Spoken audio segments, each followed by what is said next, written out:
The scene was already familiar. Space shuttle trips to space were already routine.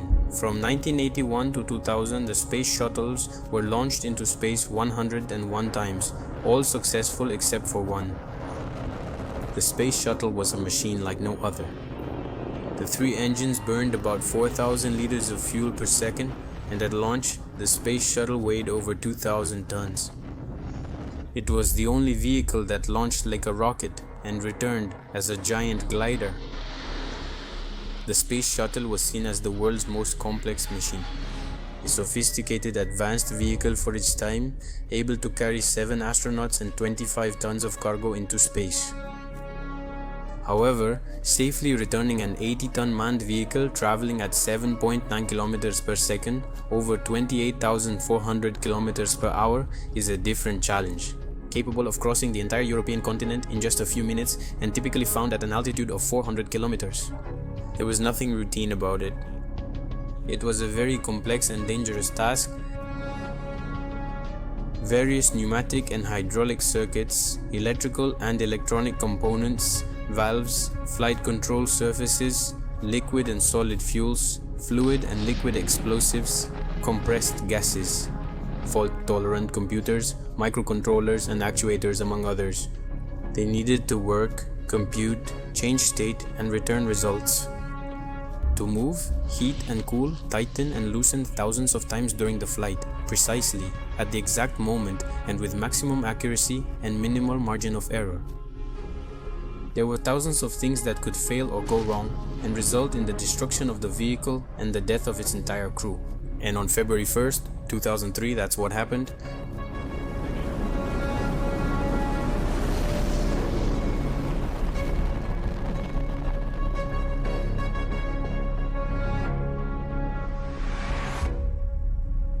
United States Florida Kennedy Space Center, Launchpad 39, January 16th, 2003, a few hours before launch. The final preparations for Mission Space Transportation System 107 are underway. As usual, thousands of people of all ages have traveled to Cape Canaveral to watch the space shuttle lift off in another launch. The vehicle to be used is the Space Shuttle Columbia, the first vehicle to enter service, the heaviest and also the oldest in the fleet. It results from years of research and a nationwide effort to build what was the world's first reusable space vehicle, which guaranteed Americans uninterrupted access to space. The Space Shuttle Columbia is 37 meters long, has a wingspan of 23 meters, weighs just over 80 tons, and can carry up to 7 astronauts.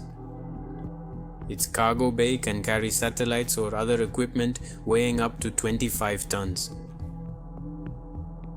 But since reaching and staying in orbit is very difficult, a lot of force is needed.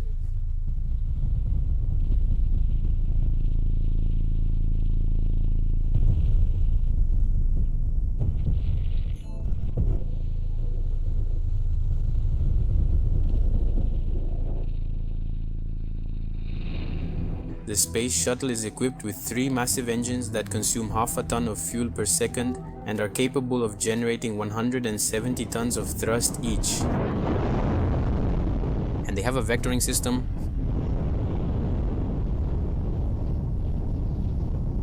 The fuel to power these engines is provided by the gigantic orange tank attached to the belly of the vehicle. This tank, 46.8 meters tall, holds 542,642 liters of liquid oxygen kept at -182.7 degrees Celsius and 1,458,387 liters of liquid hydrogen kept at -252.7 degrees Celsius. When fully filled with fuel, it weighs 725.7 tons. And with all that weight, the combined power of the 3 space shuttle engines wouldn't be enough to lift the vehicle off the ground. Those engines actually supply just 15% of the total thrust. That's why 2 gigantic booster rockets, just over 45 meters tall and called SRBs, are attached to both sides. These rockets burn 5 tons of solid fuel per second and generate a combined thrust of 2,721 tons. And they are responsible for providing the other 85% of the thrust needed. And they only work for 2 minutes and 7 seconds, just enough time to fulfill their function. These rockets, each holding over 480,000 kilograms of solid fuel, use 2 chemicals: aluminum powder as fuel and ammonium perchlorate as oxidizer. They burn violently inside each rocket and, as a result, superheated gases are expelled from the nozzles at speeds of just over 2 kilometers per second, which generate the propulsion. At ignition, these rockets fire in under 1/100th of a second. There is also a set of 2 engines at the rear of the space shuttle, which are part of the orbital maneuvering system, or orbital maneuvering system, that allows the space shuttle to make orbital adjustments, corrections, and most importantly, the deorbit procedure for atmospheric reentry. All of this happens after the 3 main engines have already been shut down. These engines run on hypergolic liquid propellant, which means the components ignite immediately upon contact. As soon as they come into contact with each other, they don't need a heat source. This propellant is highly toxic and corrosive. One day before launch, data on all the physical properties and all information related to the ascent and flight profile are entered into the vehicle's computers, including data on the angle of attack, maximum g-force limits, and maximum yaw angles. Data on how much the vehicle should rotate right after launch, and data on maximum accelerations to maintain the loads during ascent, within acceptable mission limits, among others. With only a few minutes left before launch, Mission Control makes sure that everything is ready and that all the space shuttle systems are working. The space shuttle is made up of more than 2,500,000 individual parts, 370 kilometers of wire, 1,060 valves, and 144 circuit breakers. The mission control team needs to make sure that all of this is working properly before launch. With 30 seconds left before launch, the space shuttle's computers take full control of the entire vehicle. At 10:39, the space shuttle takes off. And right after, it begins the roll maneuver to position itself on the correct trajectory to enter orbit.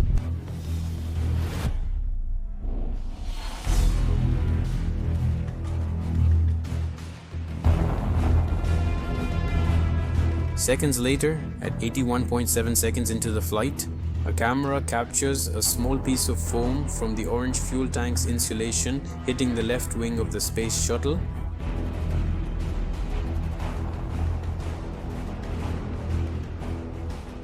In only 8.5 minutes, the space shuttle uses nearly 2 million kilograms of fuel, and it reaches its orbit 285 kilometers above the Earth's surface. On board is Commander Rick Husband,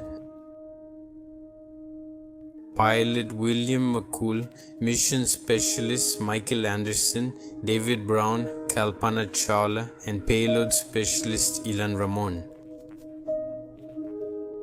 Over the next 16 days, the crew will conduct a true marathon of 80 scientific experiments in a microgravity environment in the fields of physics, biology, earth-space sciences, and education. Plants and insects are also on board. Some of these experiments involve studies of critical viscosity and the fluid properties of xenon, vapor compression distillation, zeolite crystal growth, granular material mechanics, astroculture, biological studies with canisters, among others.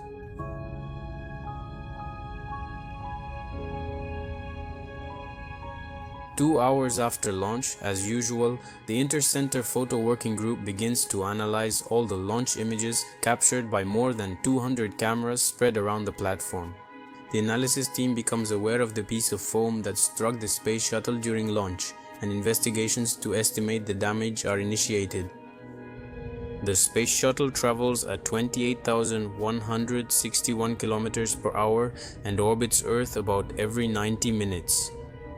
At this speed, you can see the sun rise and set 16 times a day.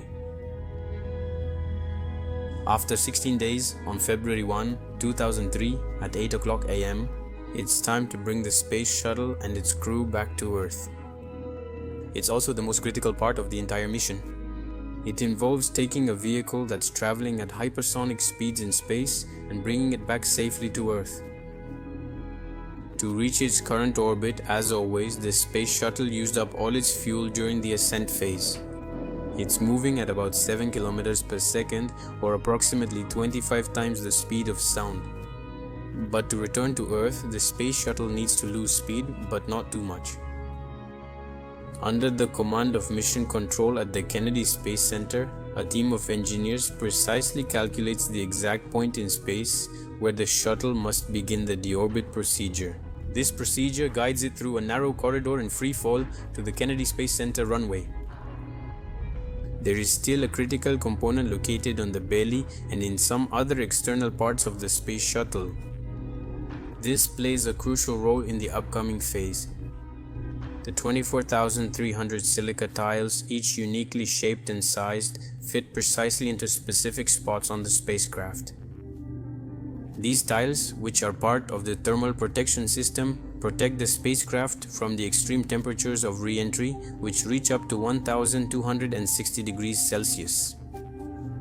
Support tests show these tiles dissipate heat so efficiently they can be touched with bare hands.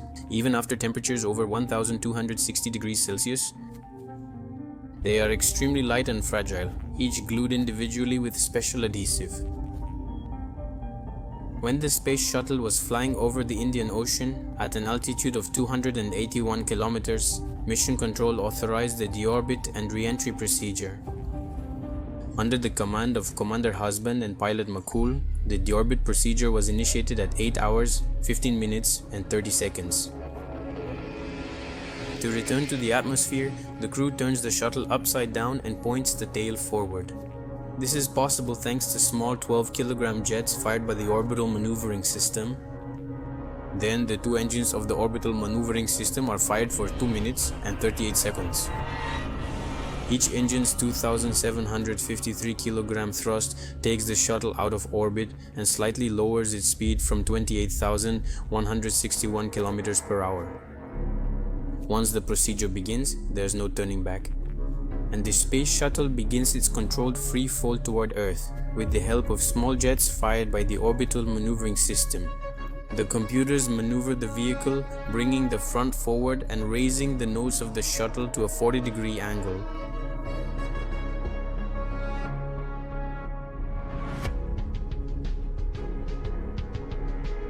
Next, it is enveloped by a blanket of fire. These are superheated particles called plasma.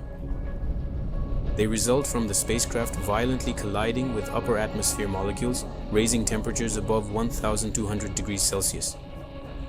At 8:49:32, 323 seconds after the fire phenomenon began, when the space shuttle was traveling at 24.5 times the speed of sound, about 30,000 kilometers per hour, the computers tilt the shuttle to the right, keeping the nose raised at the same 40-degree angle.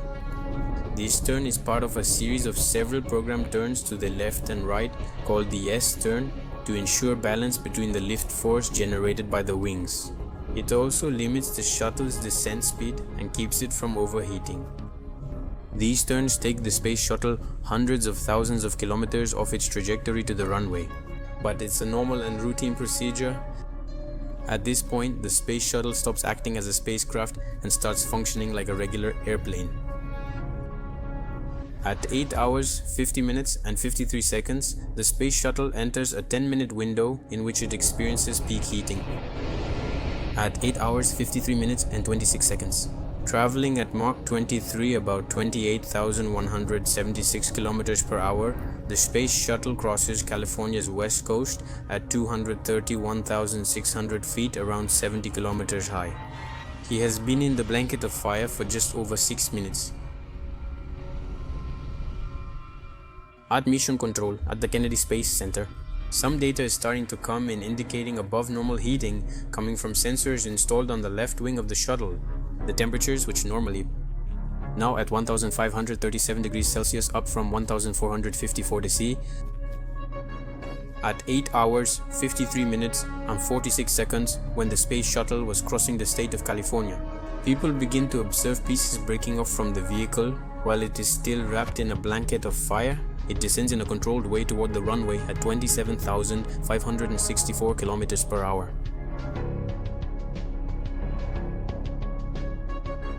Moments later, it's clear the space shuttle is breaking apart.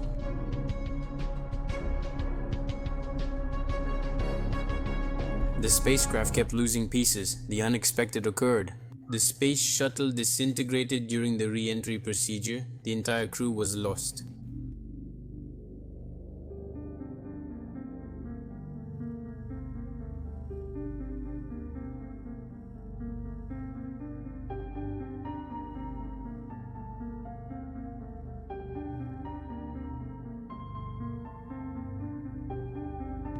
After the accident, National Aeronautics and Space Administration launched its second largest investigation since the Challenger space shuttle disaster. The space shuttle did not show any problems during the entire launch phase, during the 16 days in space, or during the atmospheric re-entry procedure.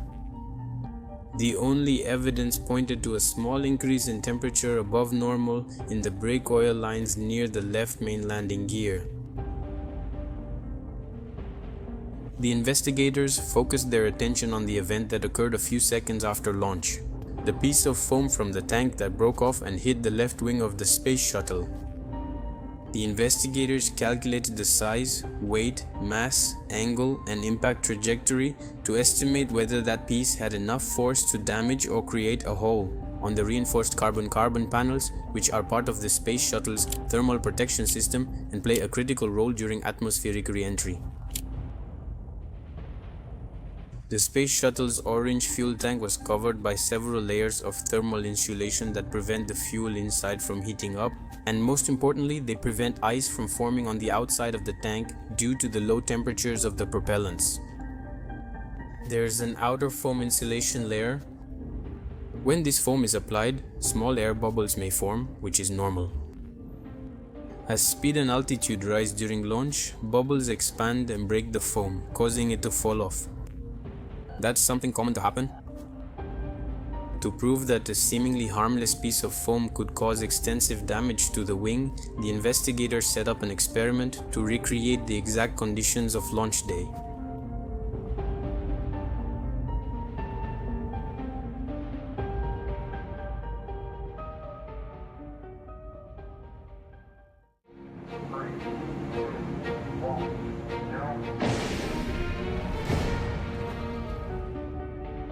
And as predicted, the high-speed impact of a piece of foam from the tank's insulation hits one of the wing panels and creates a hole in the structure.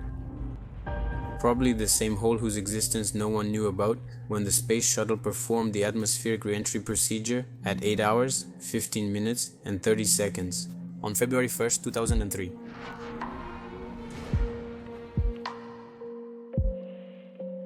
When the space shuttle was re-entering the atmosphere, flying over Hawaii at more than 28,000 kilometers per hour, the extreme heat generated began to melt the left wing from the inside out. Inside the cabin, everything seems normal, but the extreme heat keeps melting the shuttle's wing, which is made of aluminum. Moments later, the damage is already so extensive that the shuttle's computers, as well as the orbital maneuvering system, can no longer keep the vehicle stable. On its path to the runway, the wing breaks off and the shuttle is disintegrated at more than 27,564 kilometers per hour.